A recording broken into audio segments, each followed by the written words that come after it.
Well, as kids head back to school, some students and even some parents may be a bit nervous since the virus is still here. The first day of school is always difficult, and again, it's become a little harder for parents and students as we navigate a pandemic. Ashley Young is a licensed professional counselor.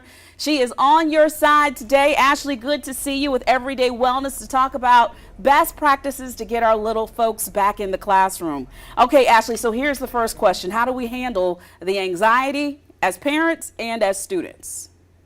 The anxiety is really hard to process. So many of our children are going through so much, but the one thing that I would tell you to do is to first validate the level of uncertainty that our kids are experiencing. Because we're all going through this together, and a lot of our children have been used to just being together and having a sense of togetherness. But now they're uncertain. They don't know if their friends are safe. They don't know if their environment is safe. And so we just want to normalize and validate their questions with a good, healthy response.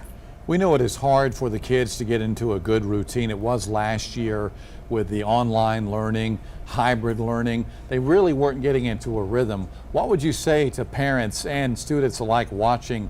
How can they get into the swing of things, so to say, when the new school year starts?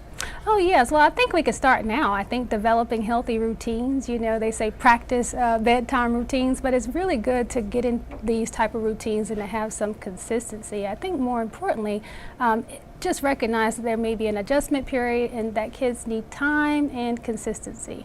And I think that that's important to consider. Can we talk about the adjustment period, Ashley, for the Yes. parents? Because, there have been a lot of parents who have transitioned to working from home. And while they're working from home, their kids at home with them. And so it's not just the kids that are going to be like, I don't want to leave you, mama. Now there are going to be some mamas that are saying, where are you going, son?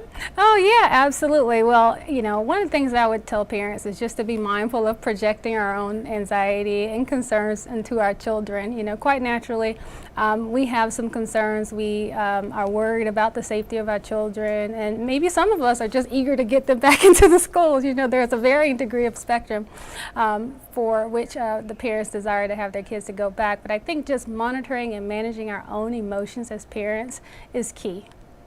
All right, Ashley Young, I want to thank you so very much for your time. Some good advice. Hope parents and the students were listening.